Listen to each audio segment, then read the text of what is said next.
Good afternoon in Missouri. I'm Jordan Berger, and you're watching KOMU 8 News at noon. An emotional day for officers, citizens, and loved ones who are paying respects to one of their own. A procession for Officer Christopher Ryan Morton stretched from the Jackson County Medical Examiner's office in Kansas City to a funeral home in Clinton this morning. The 30-year-old Army veteran was responding to a domestic disturbance Tuesday night in Clinton. Officials say when officers arrived, a man fired at them, killing Morton and injuring 2 others. Police later found 37-year-old suspect James Waters dead inside. New Bloomfield Police Chief Greg Mooney resigned earlier this month after being told he violated social media policy. At a city council meeting last night, residents expressed their concerns. The biggest issue was response times. Currently, there are no police officers in New Bloomfield, so officers from Fulton will be responding. The council says this means there will be an average of 8 minutes in response time for calls. That's something residents are not happy about. Having a good officer like Mooney is what we needed, and that's why we're upset, is because he's no longer here. Dunbar Sims says she would prefer police from Holt Summit respond. She says that would be about a 3-minute response time instead. However, New Bloomfield is not in the jurisdiction of Holt Summit. The chairman of a House committee investigating Governor Greitens says he has nothing to say about the investigation. KOMU 8 News looked at why the proceedings are kept so secret. Experts say if the committee wants to stonewall the media, it can, as long as they do a public vote to close the meeting. However, a Mizzou law professor says secrecy is far from transparency. The presumption is openness, and Missouri law says it is the public policy of Missouri to have open meetings and open records of public governmental bodies. Davidson says if the committee makes any moves that should have been talked about with the public, then the committee's decisions could be voided by a judge. There will be another closed meeting today at the Jefferson City Police Station. At least 6 Columbia residents got scammed by someone posing as the city and demanded utility payments over the phone. The caller said an account was delinquent and demanded payment and threatened to shut off utilities if it wasn't paid. The scammers provided utility customers with a claim number and an employee identification number. If you're delinquent on a bill, just know the city won't call and demand payment. One thing to always remember about the City of Columbia is that we will never call you demanding payment over the phone. We will, if payment is owed that we are trying to collect for utilities or through municipal court, we will always send a letter. We will never make it through a phone call.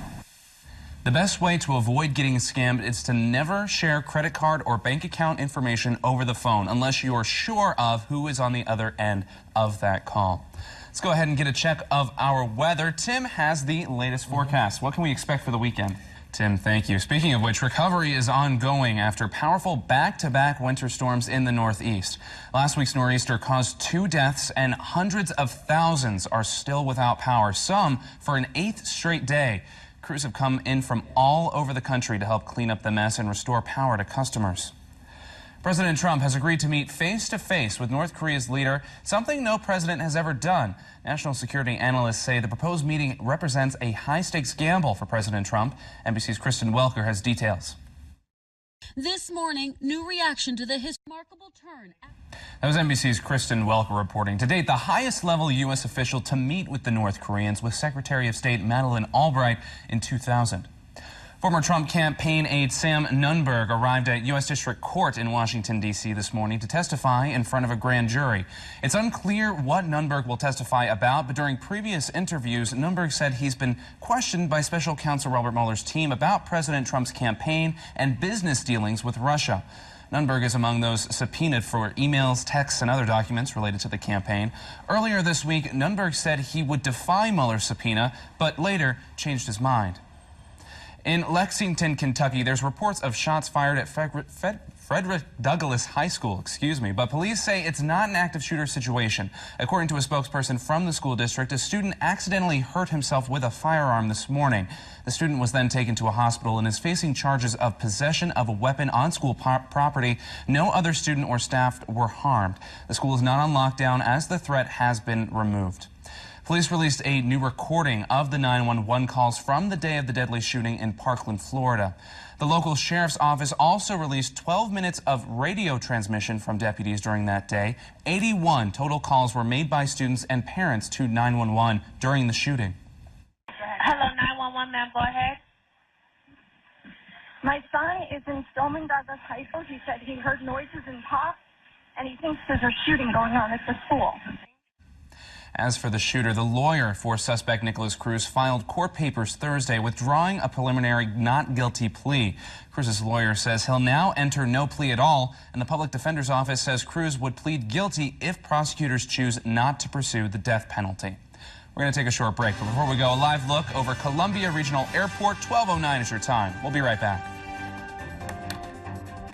At University Hospital's fertility clinic in Cleveland, hundreds of women and couples had their eggs and embryos frozen, but now they're finding out what they thought they had might be gone. NBC's Katie Snow has details.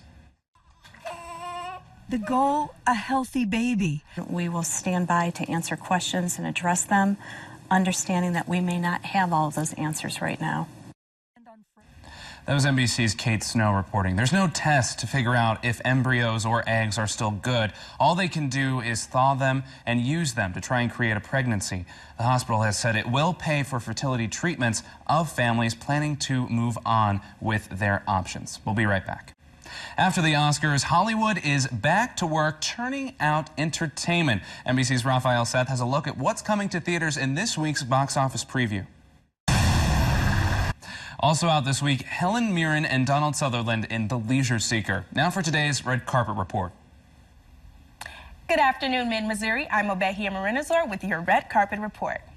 Mark Hamill has been honored with a star on the Hollywood Walk of Fame, and the force is strong with this one.